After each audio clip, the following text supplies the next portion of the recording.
Olá Taubaté, você conectado e misturado com o nosso mix de conteúdos aqui na TV Câmara Taubaté. Hoje é segunda-feira, dia 25 de novembro de 2024 e hoje você confere um mix da TV especial com as entrevistas da Hora do Papo. Então fique junto e misturado com a nossa programação que o mix da TV tá no ar.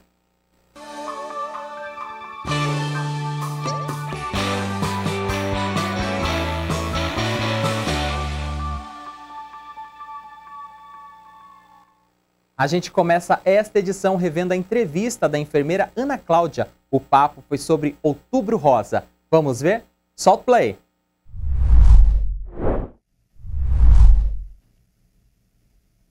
O Outubro Rosa é um movimento internacional de conscientização para o controle do câncer de mama. Foi criado na década de 1990 pela Fundação Susan J. Komen for the Cure. A data celebrada anualmente tem o objetivo de compartilhar informações e promover a conscientização sobre a doença, além de proporcionar maior acesso aos serviços de diagnóstico e de tratamento e contribuir para a redução da mortalidade.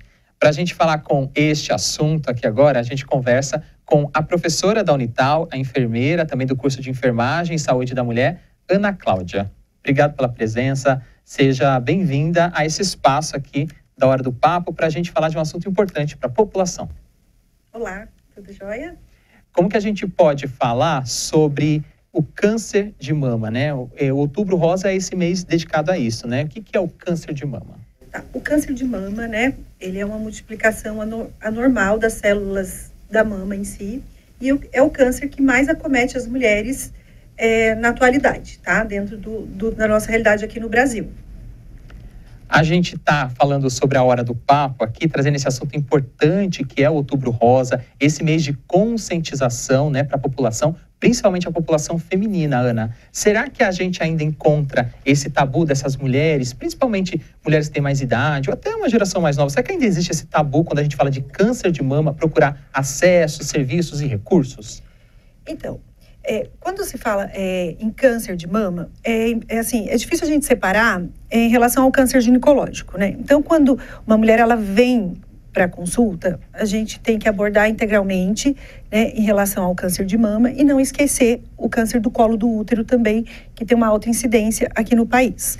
Existe sim, tá, um tabu ainda, as mulheres, elas, assim, têm o preconceito de realizar o autoexame, de se tocar, de se olhar em frente ao espelho, de ir até a consulta, principalmente se o profissional for homem, né, existe sim. Então, precisamos sim do mês de outubro, né, que é um mês de campanha, né, não que a gente não fale do câncer de mama e do colo do útero durante o ano todo, sim, mas é um mês, assim, destinado a fazer esse movimento mesmo na mídia, instrumentalizar profissionais, para que a gente possa realmente levar a informação e principalmente, né, a hábitos de vida que possam promover qualidade de vida e detectar precocemente a doença, que quanto mais cedo ela for diagnosticada, maior a chance de cura.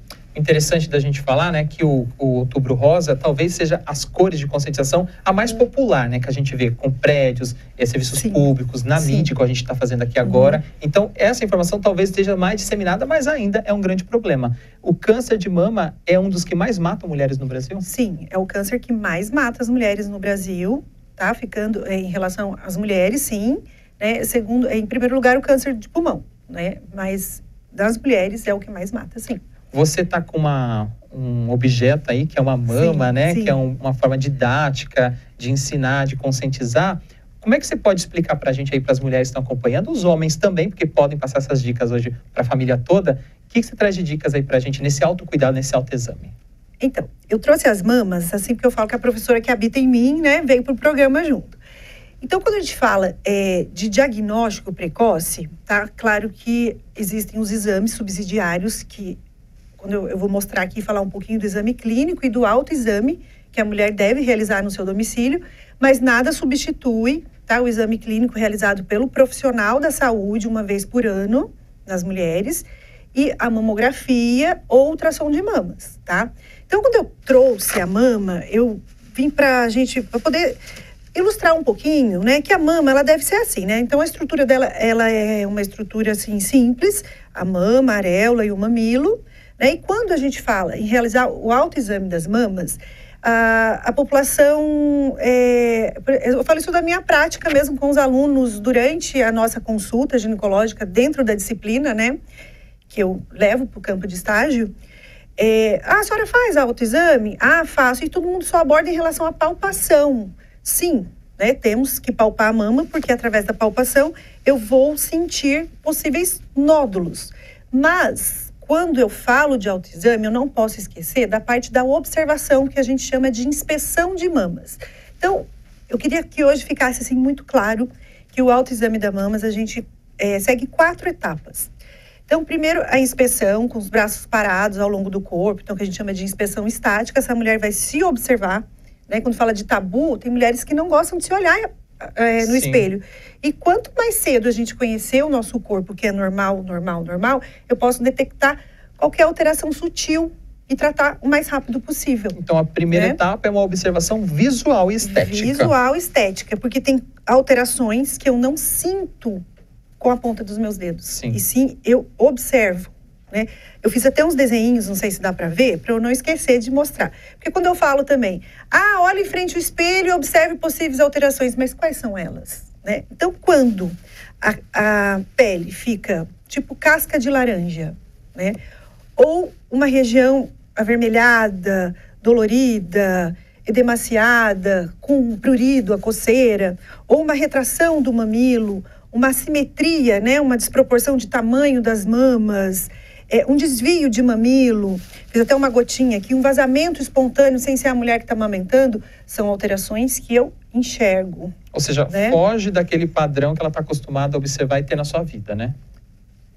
Assim, sem ser uma observação apenas estética para a escolha de uma roupa, o tamanho de um sutiã, mas uma observação buscando uma possível alteração visual. Então, inspeção estática, corpo parado, e depois a gente chama de inspeção dinâmica, onde eu faço a solicitação de um músculo peitoral, onde vai realçar, né, o contorno da mama, e se tiver alguma nodulação, algo visível, vai modificar o contorno dessa mama. Então, eu também consigo identificar.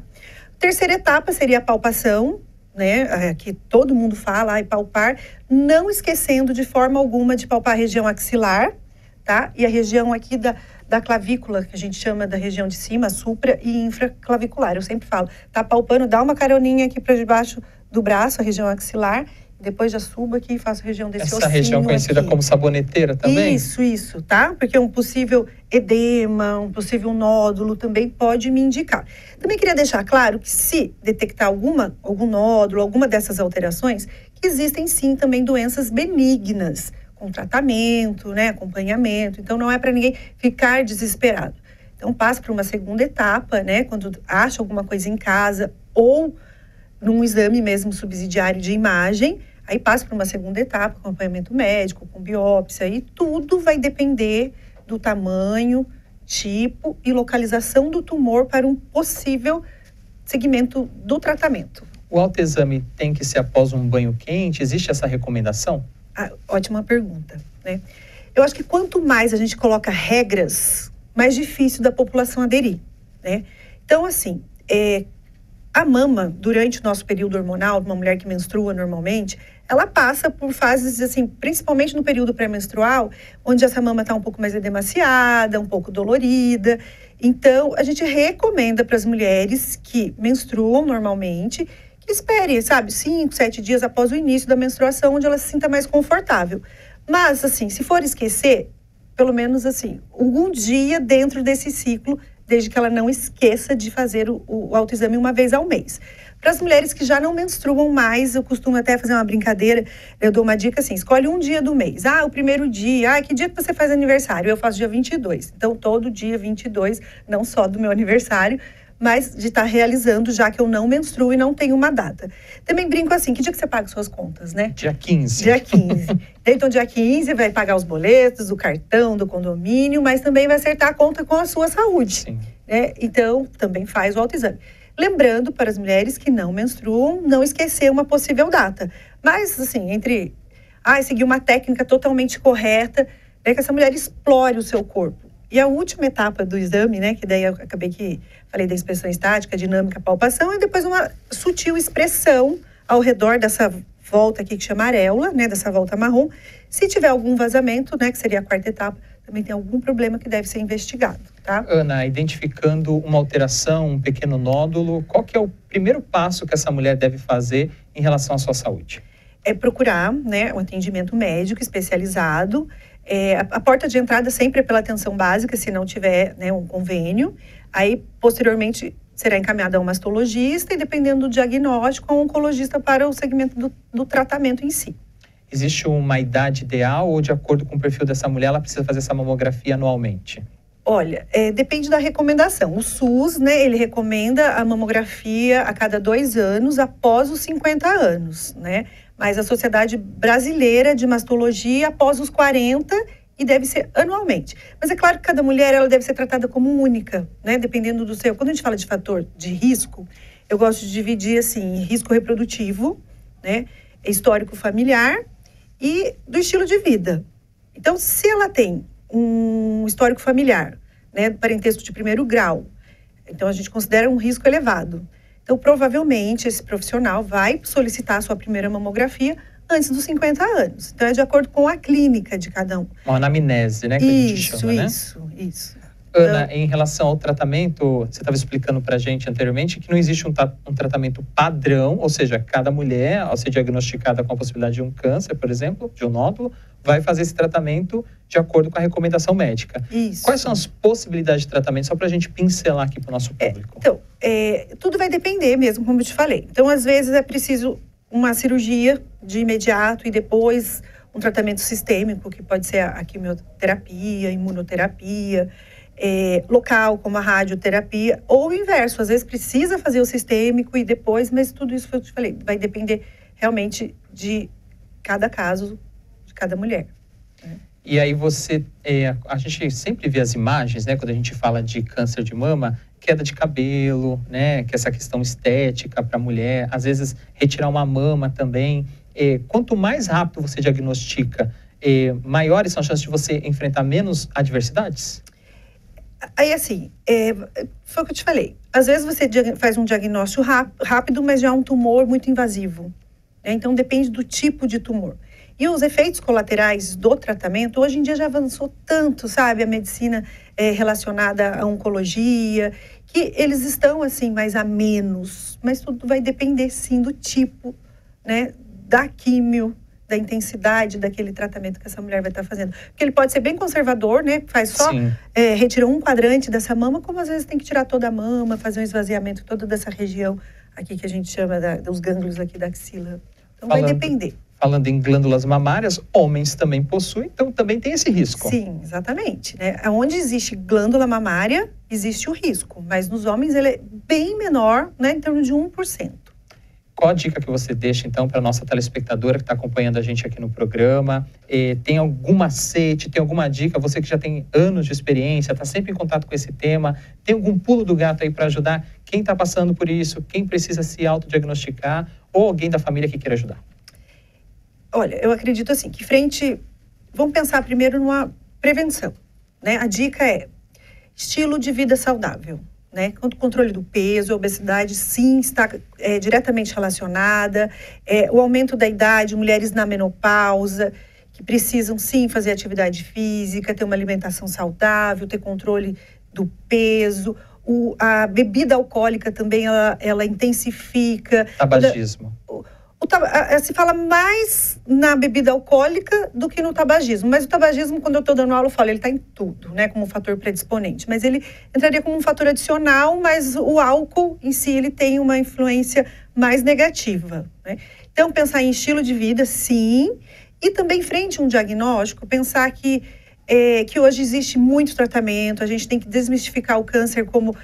quando vem o diagnóstico, todo mundo já pensa... É um tabu na sociedade, sim, né? Fala, nossa, agora já não tem mais jeito. E tem sim. Muitas mulheres estão se curando.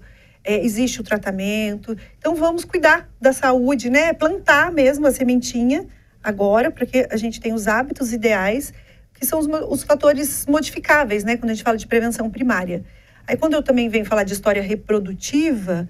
né? Eu tenho que sim associar as mulheres, o fator protetor também é a amamentação, né? Que a gente tem que falar também, nas mulheres que amamentam, elas têm um fator que protege contra o câncer de mama. E o recado é esse, vamos fazer o autoexame, né? Pensando que eu tenho que sim me olhar no espelho, conhecer o meu corpo, que eu tenho que passar pelo menos uma vez ao ano numa consulta médica ginecológica para que um outro profissional me solicite o exame se necessário e realize o exame clínico das mamas por um profissional também. Muito obrigado pelas informações, pela disponibilidade de vir até aqui o Mix da TV conversar com a gente. Infelizmente o nosso tempo é curto, o assunto se estenderia aí por outros temas, mas esperamos que o nosso recado tenha sido passado aí de forma eficaz, né? Pelas informações aqui da enfermeira Ana Cláudia, que é professora de enfermagem da Unital e também de saúde da mulher. Muito obrigado e até uma próxima oportunidade. Obrigada a você, estou sempre à disposição.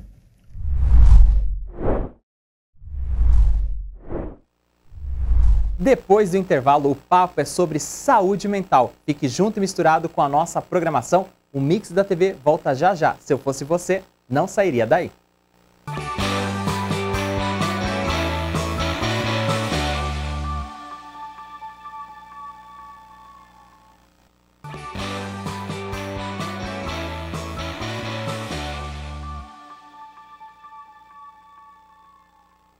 Estamos de volta com o Mix da TV nesta segunda-feira, dia 25 de novembro. Vamos rever agora a entrevista sobre saúde mental. O papo foi com o neuropsicólogo Dr. Marcelo Fonseca. Vamos ver? Solta o play.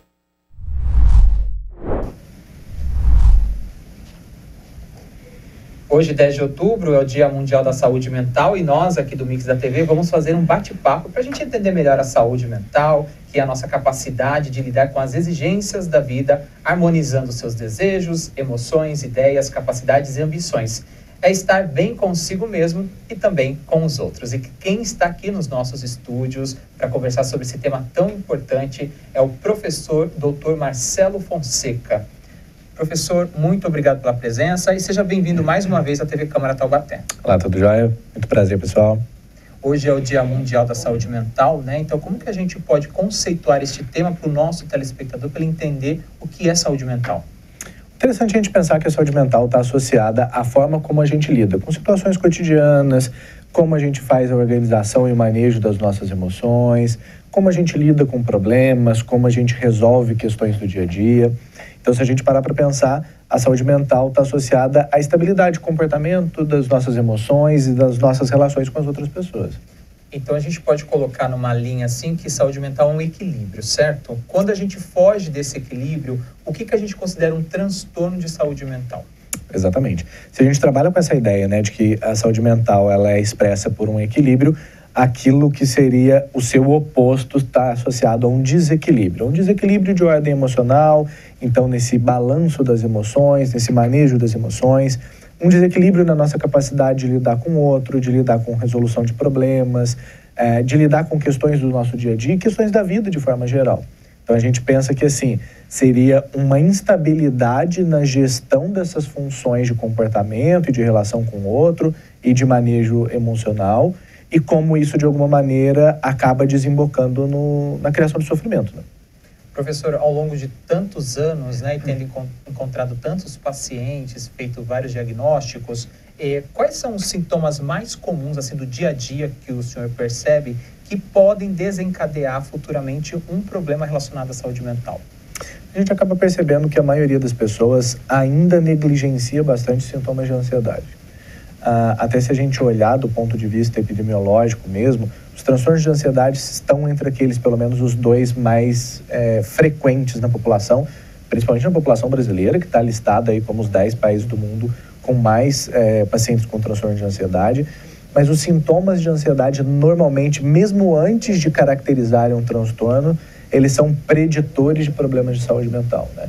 Então, o paciente, o indivíduo, ele passar a ter mais angústia, desconforto, alterações fisiológicas, então taquicardia, insônia, mudança de alimentação, isso podendo ser em resposta a um evento ambiental, então, por exemplo, a perda de um emprego, a morte de uma pessoa querida, ou, por exemplo, sem necessariamente ter um gatilho ambiental.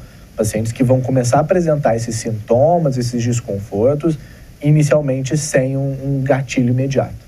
Professor, quando a gente fala desses sintomas, né, que são os primeiros indícios de que algo não está legal com a nossa saúde e o paciente procura ajuda, existe uma dúvida, né, sobre procura um psicólogo, procura um psiquiatra. Como é que a gente faz essa diferenciação na prática? É muito interessante porque, assim, por mais que exista, sim, uma diferenciação, enquanto a gente vai ver o psicólogo trabalhando com a ferramenta da psicoterapia, que é uma ferramenta não medicamentosa e que tem uma leitura até do ser humano que é um pouco diferente, e a gente vê a psiquiatria mais voltada para essa intervenção química nos transtornos mentais, o que não só a literatura descreve hoje em dia, mas o que, assim, a gente já constrói até como uma noção, uma nova noção, uma noção mais atualizada de saúde mental, que o trabalho de ambos se complementa, tá? Então, por mais que as pessoas ainda façam essa diferenciação de quando buscar o psiquiatra, quando buscar o psicólogo, mas o que os estudos mostram? Todo tratamento em saúde mental tem melhor resultado com as duas abordagens combinadas. É lógico que quando a gente fala da intervenção medicamentosa, ela vai estar principalmente associada à diminuição de sintomatologia fisiológica.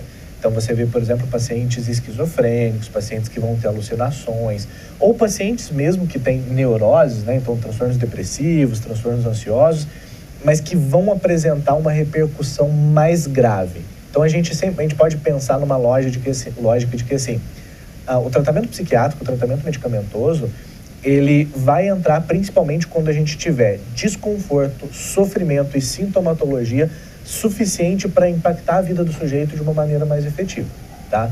Então, vamos pensar, o indivíduo ele passa a ter mais dificuldade para o trabalho, ele passa a ter mais dificuldade nas interações com as outras pessoas, ele passa a ter um sofrimento acentuado, ele passa a ter alteração de funcionamento fisiológico mesmo mais pronunciado. Para esses casos, o medicamento ele é necessário para que a gente estabilize o paciente. Mas vamos pensar no tratamento a longo prazo. O tratamento a longo prazo, ele não existe sem psicoterapia. Por isso que algumas pessoas, às vezes, vão passar uma vida toda tomando medicamentos e de certa forma, sem perceber que isso ocorre, em parte, em muitos casos, por não ter feito o tratamento combinado. Nesta quinta-feira, né, dia 10 de outubro de 2024, nós estamos comemorando, celebrando o Dia Mundial da Saúde Mental, fazendo esses alertas e prevenções aqui com o professor Dr. Marcelo Fonseca. E agora, professor, eu vou entrar dentro da área da terapia, né? Para quem ainda não fez uma sessão de terapia, nunca passou em algum tipo de aconselhamento psicológico, como que é esse primeiro momento, para quem é um marinheiro aí de primeira viagem, né? Como é que funciona a terapia, assim, de uma forma mais prática? É legal a gente pensar que a terapia, ela pode ter várias funções, tá? Então, a partir do momento em que você já desenvolveu uma sintomatologia, então vamos pegar o exemplo do paciente que já tem sintomas de ansiedade. A psicoterapia, ela vai ter essa função curativa, ela vai ter essa função de retirar esse sujeito dessa condição de sofrimento, dessa patologia e, associado a vários outros profissionais, fazer com que ele volte a ser descrito como um indivíduo saudável mentalmente. Mas a psicoterapia, ela também tem a função de fazer com que as pessoas possam se modelar, possam se modificar da maneira como elas querem. Então, vamos pensar uma analogia. Quando a gente constrói uma casa, a gente pode construir essa casa da nossa cabeça. Ou a gente pode chamar um engenheiro e alguém projetar essa casa. Por que para a nossa vida, para os nossos comportamentos, a gente também não usa um profissional para ajudar a gente a organizar essas coisas?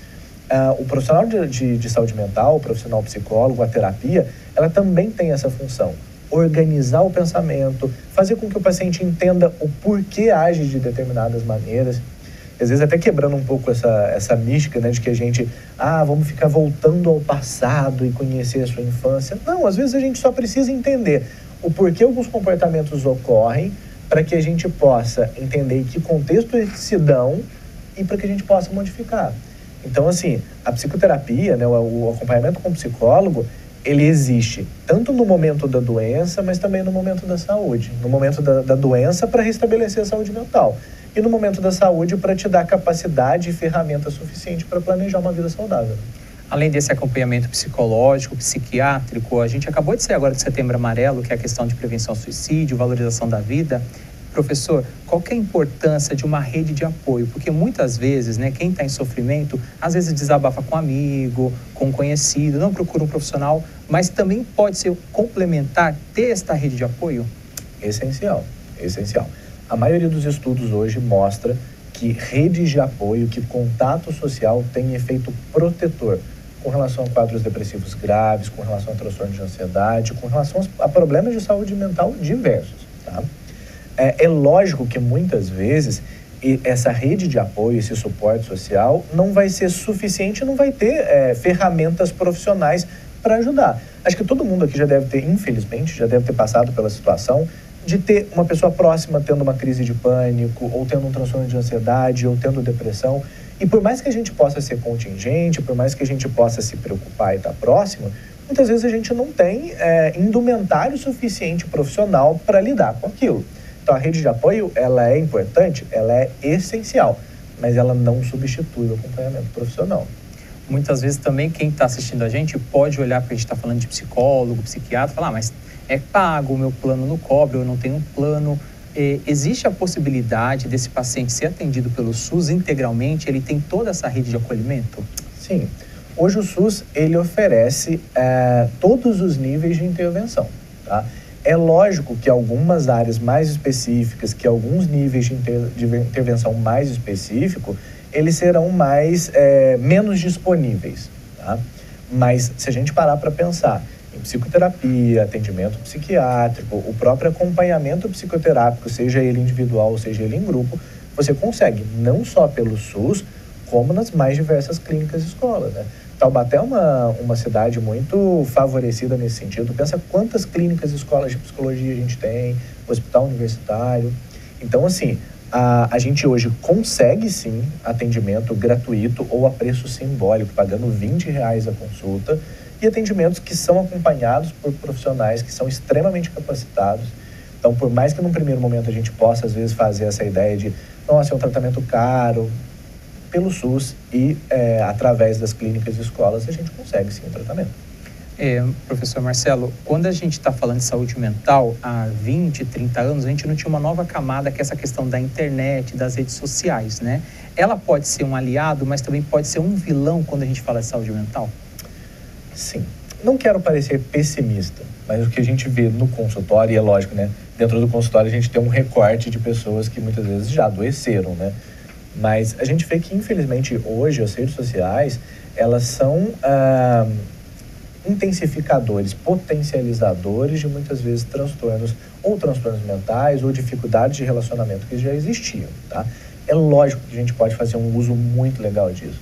Eu tenho inúmeros pacientes que a gente conversa sobre, vamos manter contato com os amigos da época de escola, vamos tentar achar esse pessoal no Instagram, e as pessoas mantêm vínculos à distância, vínculos esses que talvez nunca existissem se não fossem as redes sociais. Isso é muito legal. Mas eu acredito que, assim, infelizmente, dentro do meu recorte do consultório, para cada indivíduo que consegue fazer um uso adequado das redes sociais, a gente tem outros 10 que vão ter pioras de sintomas pelo acesso à rede social. Às vezes eu tenho pais de pacientes, criança, que perguntam assim, seguindo essa leitura, o que a gente faz? A gente simplesmente faz com que as crianças não tenham acesso, de que o adolescente não tenha acesso à rede social? Acho que talvez há 10 anos atrás isso fosse possível. Isso hoje não é mais possível, né? As redes sociais estão em todos os ambientes. Ele vai interagir com as pessoas da escola pelo celular, ele vai fazer tarefas da escola pelo celular. O adolescente hoje que não tem acesso a nenhuma rede social de forma alguma, ele vive um isolamento social. Isso, infelizmente, é fato. Agora, isso não quer dizer que a gente deva fazer com que eles tenham total liberdade de acesso. Esse acesso, infelizmente, ele vai ser necessário, mas ele tem que ser sempre mediado e educado. Antes de proibir alguém a usar determinada rede social, a gente tem que educar o sujeito a usá-la. Seria mesmo, fazendo uma analogia, ao invés de se eu tenho muito medo que o meu filho seja assaltado na rua, eu não tranco ele dentro de casa, né? Eu educo ele a que lugares ele pode ir, como ir, que tipo de situações ele deve se preservar e não trancar ele dentro do quarto. Doutor, para a gente finalizar a nossa conversa, para ter a nossa saúde mental em dia, o que eu devo fazer? O que eu devo priorizar? Acho que se a gente parar para pensar, talvez a dica de ouro, a dica básica seja sempre se perceba, se observe. É muito triste como a gente vê que às vezes no consultório algumas pessoas buscam psicoterapia ou buscam acompanhamento psiquiátrico e elas descrevem sintomas, desconfortos que estão lá por décadas. Então a pessoa ela já tem insônia há 10 anos, ela já tem sintomas de ansiedade, ela já tem crises de ansiedade há 5 anos. Isso mostra pra gente uma negligência sobre a saúde mental. Não só um desconhecimento daquilo que pode ser descrito como sintoma, mas uma falta de observação mesmo. Então, acho que talvez a dica de ouro seja essa. Se perceba mais, se entenda melhor. Entenda quais são os ambientes que te fazem bem e os que não fazem. Que tipo de pessoas fazem bem e que não fazem. E quando algo não te fizer bem, tenta conseguir nomear isso. O que eu estou sentindo? Parece uma pergunta meio boba, né? Mas às vezes as pessoas não sabem a diferença entre raiva e ansiedade, entre tristeza e ansiedade. Frustração, né? Frustração.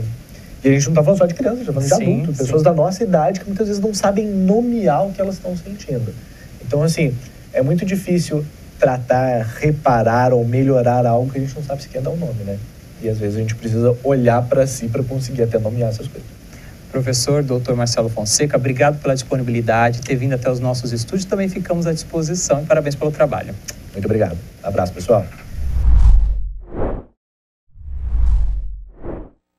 A seguir, a conversa é com o padre Roger Matheus. Fique junto e misturado com a nossa programação. Mix da TV volta já já. Não saia daí.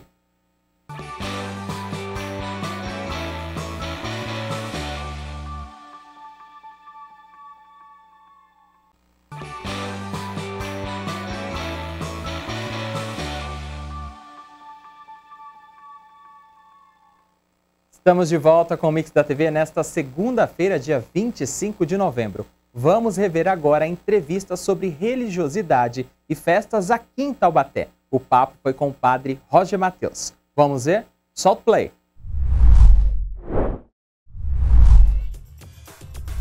No dia 1º de outubro é comemorada a festa de Santa Terezinha do Menino Jesus. Foi esta semana, né? A Santinha das Rosas. E já hoje, 4 de outubro, é o dia de São Francisco das Chagas, padroeiro aqui da cidade de Taubaté.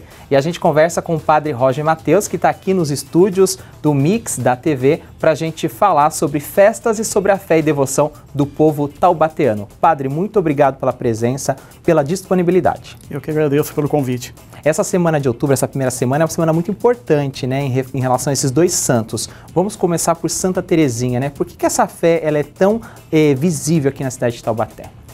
Em Taubaté, nós temos a primeira igreja construída em honra a Santa Terezinha do Menino Jesus. Ela é uma santa muito jovem, morreu com apenas 24 anos, francesa, e pouco tempo depois da sua morte já foi aberto um processo de canonização. Antes mesmo da conclusão do processo dela ser canonizada, portanto dela ser reconhecida como santa, a Taubaté já iniciou a construção do seu santuário. Portanto, estamos nos anos comemorando o centenário do santuário de Santa Terezinha aqui de Taubaté. E por que a imagem de Santa Terezinha ela é vinculada à questão das rosas? Santa Terezinha ela tinha uma profunda devoção à Nossa Senhora do Rosário. E por isso ela dizia que, ao morrer, ela, na verdade, não morria, ela entrava na vida. E na vida, junto de Deus, o desejo dela era distribuir uma chuva de rosas sobre seus devotos. Com isso se vinculou, como um símbolo de Santa Terezinha, a rosa. E, inclusive, popularmente se diz que quando se faz a novena a Santa Terezinha e se ganha uma rosa, é um sinal de que no céu a santa intercedeu a Jesus pela pessoa, conseguindo, alcançando aquela graça para o fiel. Aqui em Taubaté, essa fé ela se espalhou, né? Ela se popularizou, porque mais de um século a gente tem o santuário, né? Que é uma referência até mesmo nacional e fora do nosso país. Qual a importância desse símbolo aqui, não só para a nossa cidade, mas para toda a nossa região e para o nosso país? Olha, são muitos os sinais que este santuário traz. A começar da beleza arquitetônica, é uma beleza ímpar. Mas sobretudo pela fé. Aquele santuário atrai muitos fiéis de Taubaté, da região, inclusive como um polo do turismo religioso que pouco a pouco vai se destacando também aqui no cenário do Vale do Paraíba. É um local que atrai as pessoas pela fé. Portanto, quem frequenta o santuário não é apenas quem reside ali ao entorno, ao contrário, né? É gente de Taubaté toda que lá recorre buscando a confissão e, sobretudo, a participação na missa para encontrar a sua devoção a Santa Teresinha. Santa Teresinha tem uma particularidade que os pais, a família também eram religiosos, né? Então isso tudo fez com que ela se tornasse esse ícone maior da igreja, né? E não somente os pais, também sua irmã de sangue, também ela se tornou carmelita e viveu com Santa Teresinha no mesmo Carmelo, em Lisieux, na França. Portanto, é uma família que dá um belo testemunho do que Jesus pode fazer na vida da pessoa quando a pessoa se abre àquilo que Deus quer da gente. Uma família inteira que buscou a santidade, tendo como referencial Nosso Senhor. A gente está começando nessa primeira semana de outubro aqui, estreando também o Mix da TV aqui na nossa programação, e a gente tem duas datas importantes que a gente está conversando hoje. O primeiro acabou de passar, no dia 1º de outubro, foi o dia de Santa Teresinha, e hoje, sexta-feira, feriado aqui na cidade de Taubaté, dia do padroeiro de São Francisco das Chagas, ou São Francisco de Assis, também como é conhecido, e esses dois assuntos que a gente está conversando aqui com o padre Roger Matheus. Padre, hoje é feriado aqui na cidade de Taubaté, um dia muito importante. Como que foi essa escolha do santo padroeiro? Na verdade, São Francisco chegou aqui em Taubaté juntamente com os portugueses que fundaram a cidade. A cidade foi chamada desde a sua origem de São Francisco das Chagas de Taubaté. Portanto, a fé cristã chegou aqui logo no início de nossa cidade e, como sabemos, para que uma vila pudesse ser constituída, era necessário que, entre outras coisas, houvesse a construção de uma igreja. E a primeira construção de nossa cidade foi a igreja de São Francisco das Chagas, que se encontra na localização ali da catedral. Temos a catedral, que é bem conhecida, no centro da cidade, e anexo à catedral está a Capela do Santíssimo. Nesta capela, ou neste espaço, que Taubaté nasceu. Ali, então, iniciou-se também a devoção a São Francisco das Chagas. A gente fez um programa falando sobre isso, padre, inclusive o Desbravando Taubaté aqui da nossa TV. Ali a gente está falando do Marco Zero do Vale do Paraíba, né? Isso. Taubaté certamente é a cidade mais antiga de todo o Vale. Estamos já beirando os 400 anos. Então ali nasceu Taubaté, ali nasceu a nossa cidade. E como que é essa ligação de São Francisco com os animais? Porque também comemora-se o Dia Mundial dos Animais, né? Isso, da ecologia. São Francisco, ele recebe o nome de Assis porque ele nasceu na cidade de Assis, na Itália. Mas aqui em Taubaté, ele é chamado de São Francisco das Chagas, enfatizando aquilo que aconteceu com ele 2 anos antes de seu falecimento. Portanto, neste ano de 2024, comemoramos 800 anos do dia em que Francisco recebeu as chagas de Nosso Senhor. E por que Francisco recebeu as chagas? Porque ele amava muito a Deus e aos seres humanos. Só que aos poucos, Francisco percebeu que o amor a Deus e aos seres humanos não podia ficar desvinculado do resto da criação. E por isso ele foi amando a tudo que ele encontrava. Portanto, também a ecologia, a casa comum e os animais como obras desejadas por Deus. Ele amou a tudo isto, tornando-se então patrono da ecologia, protetor dos animais, portanto. Padre, quando a gente está falando também da catedral, né, esse ícone aqui na cidade de Taubaté e para toda a região, também uma questão arquitetônica, cultural, religiosa. Como que é a devoção hoje do povo taubateano em relação à catedral? Existe ainda uma procura grande? O movimento aumentou nos últimos anos? Como é que está essa relação do povo taubateano com a catedral? O que disse sobre o Santuário de Santa Teresinha se aplica igualmente à catedral. E talvez até um pouco mais pela sua localização. A catedral está na passagem de diversos pontos importantes da cidade. Rodoviária, mercado, hospital regional. Pela Praça do Epaminondas e, portanto, pela frente da catedral, passam as pessoas com os mais variados sentimentos. De alegria pelas conquistas, de tristeza pelas enfermidades, pelas dificuldades da vida. E, consequentemente, a catedral se torna também um imã atraindo as pessoas a Jesus. A frequência, portanto, ali é muito alta. Muita gente procurando também a confissão e procurando a participação das missas. E, novamente, pessoas que residem ali ao entorno, que é uma população hoje predominantemente mais idosa, mas gente da cidade toda que também adota a catedral como a sua igreja. E ali, então, faz a sua experiência de fé. as festividades em relação a São Francisco já começaram, né? Hoje, nessa sexta-feira, o que ainda acontece no dia de hoje na programação da igreja? Então, hoje é o ponto alto da festa. Tivemos a novena, né? 9 dias de preparação. E hoje, logo pela manhã, tivemos a oração de laudes, que é a oração da manhã oficial da igreja, às 7h30 da manhã. Em seguida, tivemos o café da manhã, que todo ano é servido na Praça do Epaminondas para todos que estão no evento. E também aqueles que passarem são convidados para o café. Depois a gente retornou para a Catedral, a missa solene. Todo ano o bispo da diocese, Dom Wilson, preside a Santa Missa, com todo o clero da diocese. Em seguida, às 11 da manhã, lá no Convento Santa Clara, temos a bênção à criação. A bênção, sobretudo, aos animais, que é um evento também muito, muito bonito de ver as famílias trazendo os seus pets para pedirem a bênção de Deus. E agora, à tarde, temos às 17 horas a missa de encerramento, em seguida a procissão e a chegada, a bênção do Santíssimo Sacramento, encerrando toda a festividade. A festividade religiosa, que é o ponto alto da nossa participação. E, terminada a parte religiosa, no salão paroquial, temos ainda a Cantina de Assis, que é uma oportunidade de descontração, de convívio, né? As famosas quermesses aqui do Vale do Paraíba, nossa catedral também tem. Padre, há pelo menos 6 anos em Taubaté, o senhor conhece um pouco melhor a realidade aqui da cidade. Como que é essa relação, essa devoção do povo católico com as igrejas, com os santos? Depois da pandemia, como o senhor tem observado este fenômeno? Percebo que há um retorno muito intenso. De início, nós até estávamos muito receosos como seria o retorno dos fiéis às atividades religiosas. E percebemos que a sede para o contato, a proximidade, a sede só aumentou. E por isso tivemos um retorno intenso logo de início. E percebemos também, agora já distanciados um tanto da pandemia, percebemos também a mudança na forma como o povo participa. Diria de um modo agora híbrido, porque a necessidade de estar no local se impõe, mas isso não elimina também a possibilidade da oração virtual. Então, os modos diversos que a pandemia nos abriu como leque de chegar até o coração das pessoas continuam também como válidos hoje.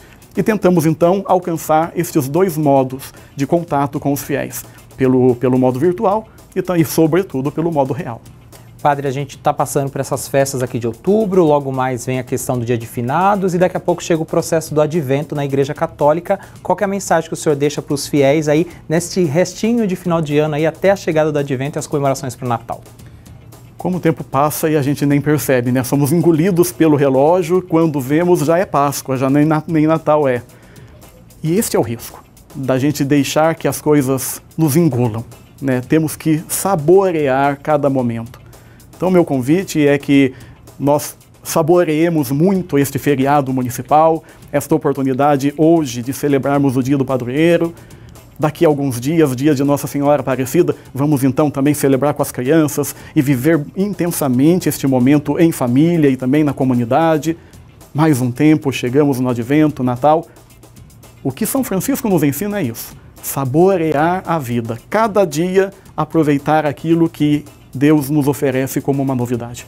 Padre, muito obrigado pela presença, pela disponibilidade e por esses esclarecimentos aqui sobre esses 2 santos importantes aqui para a cultura e fé de Taubaté. Eu que agradeço e deixo o convite então, se você está nos acompanhando, participe conosco hoje da festa em honra a São Francisco das Chagas, patrono de nossa Taubaté.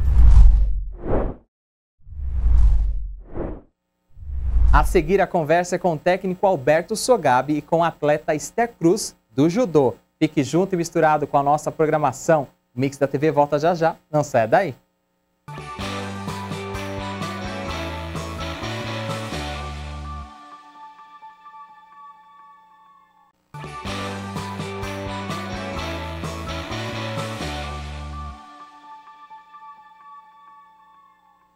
Estamos de volta com o último bloco do Mix da TV nesta segunda-feira, dia 25 de novembro. E agora vamos rever a entrevista sobre judô com o técnico Alberto e também a atleta Esther. Vamos ver? Solta o play!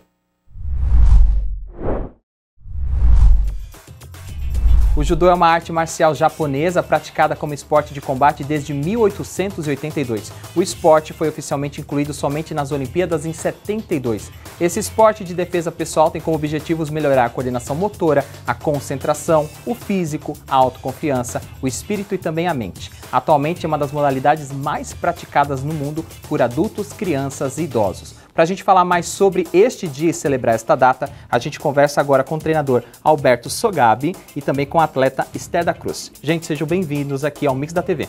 Muito obrigado.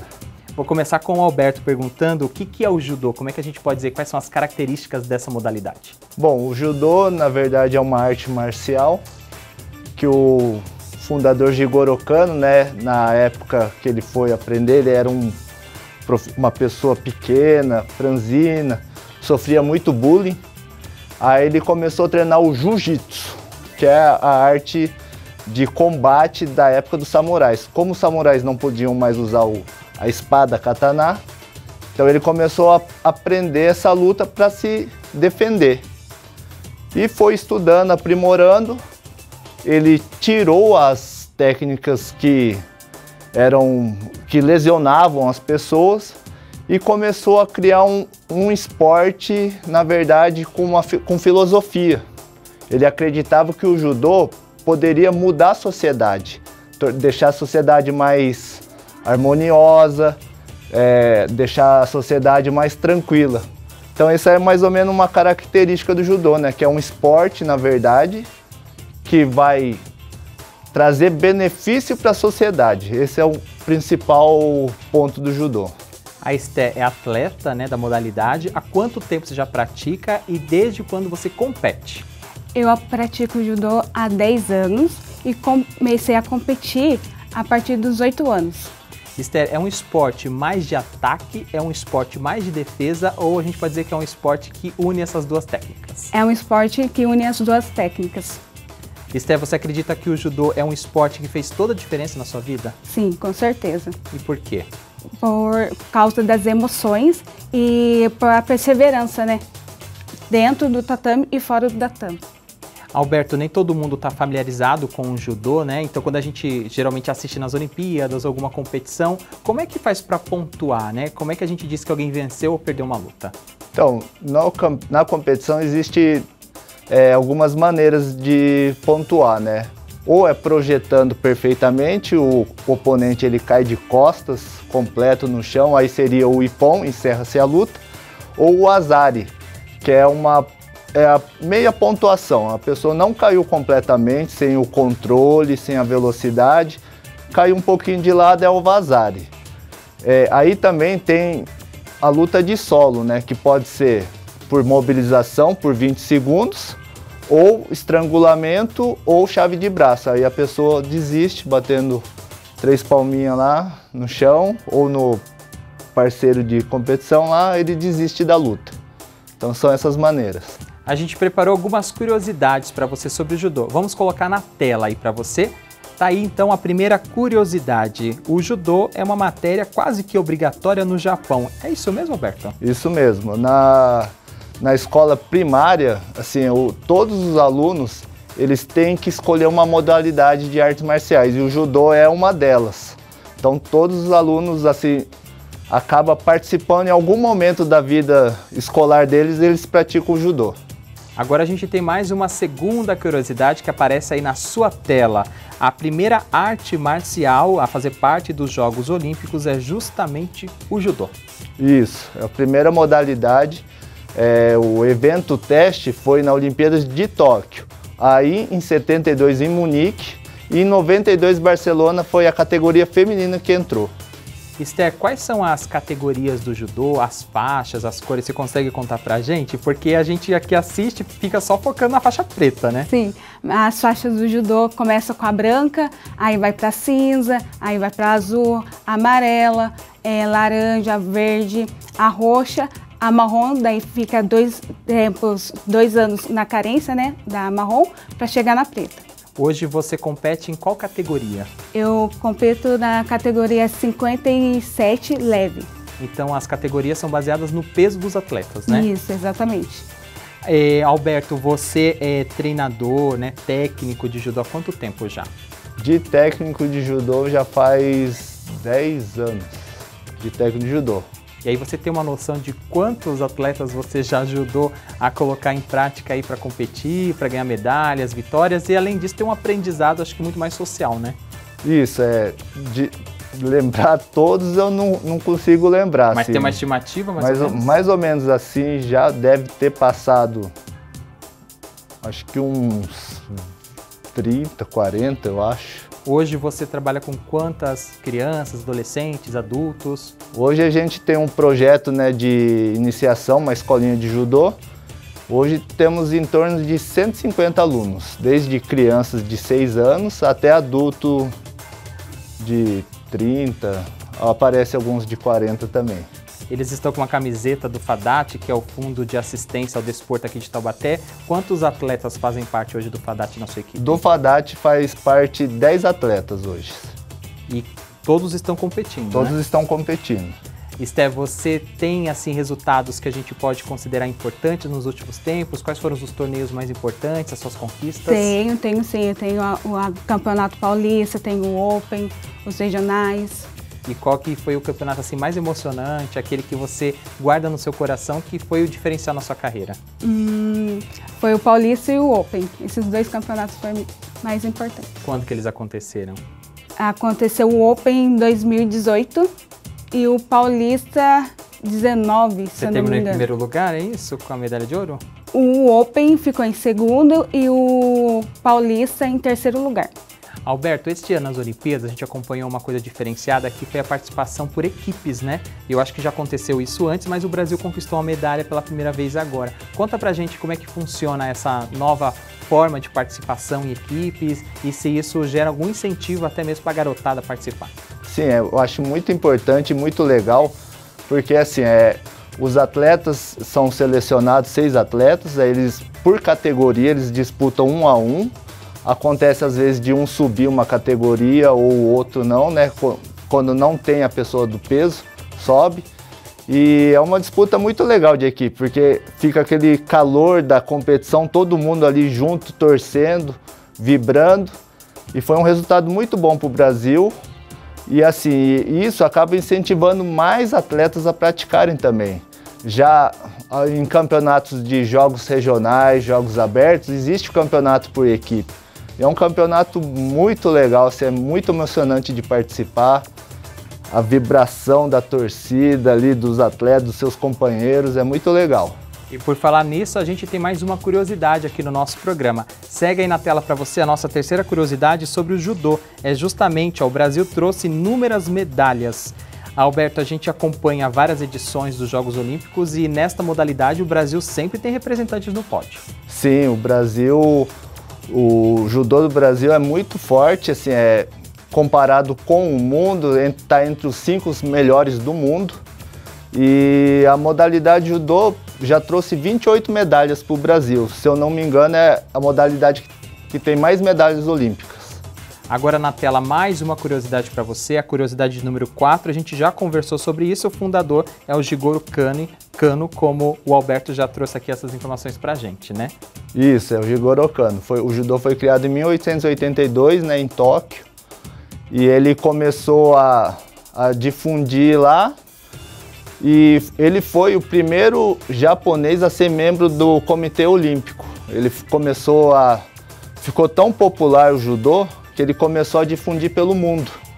E foi para América, África, aí veio para América do Sul também. E hoje é uma das modalidades mais praticadas do mundo. Esther, conta pra gente agora como é a sua rotina de treinos, né? A gente sabe que tem que ter perseverança, às vezes tem que acordar cedo, viajar. Então, assim, fala do lado assim que tem as medalhas, tem as conquistas óbvias, mas tem outro lado que tem empenho, né? Exatamente. Todos os dias a gente está lá em cima do tatame, dando o nosso melhor.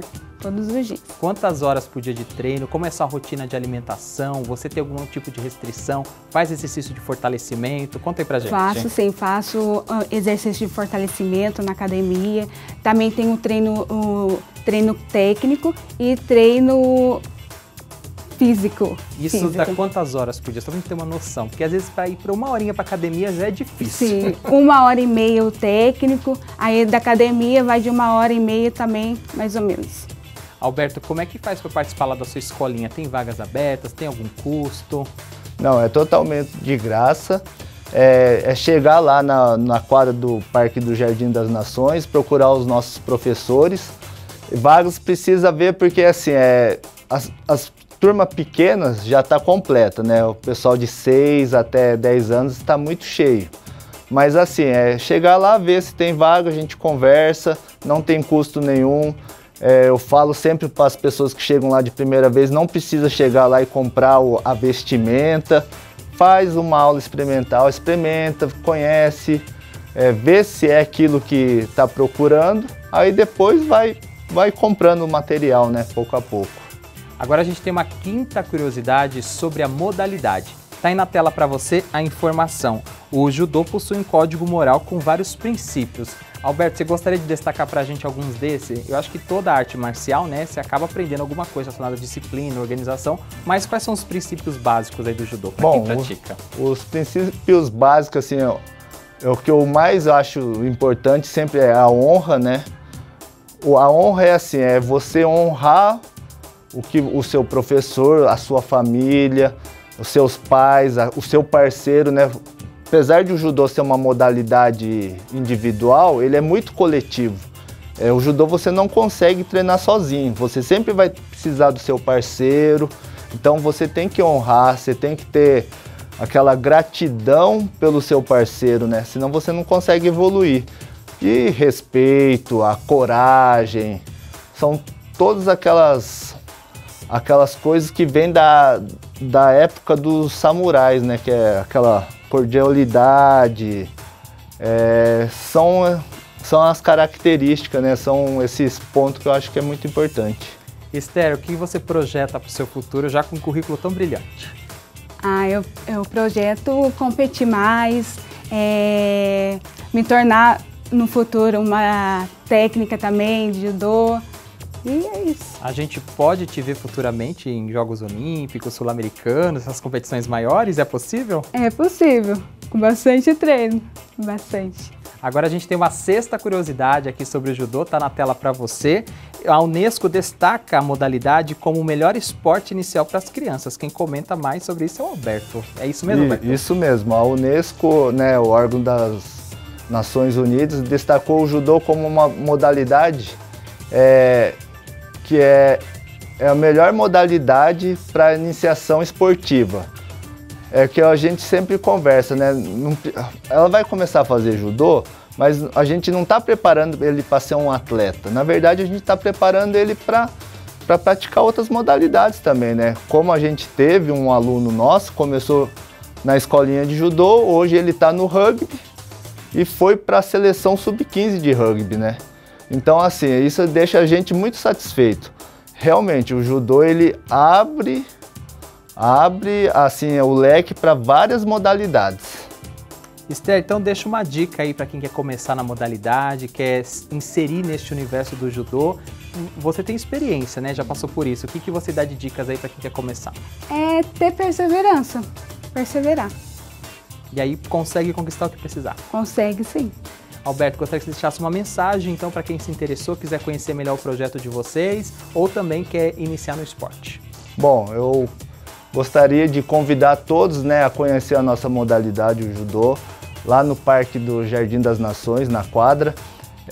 Venham lá, conheçam, venham conversar com a gente, porque o judô assim, é um pouquinho diferente do que a gente ficar falando, o judô é legal, o judô é desse jeito, não. O judô a gente tem que praticar mesmo, para a pessoa conhecer. Então vai lá, faça uma aula experimental, veja se é o que você está procurando. E o esporte em si, todos os esportes em si são muito bons. Esther, Alberto, obrigado pela presença, pela participação, pelas informações. Sucesso e parabéns pelo dia de vocês. Muito obrigado.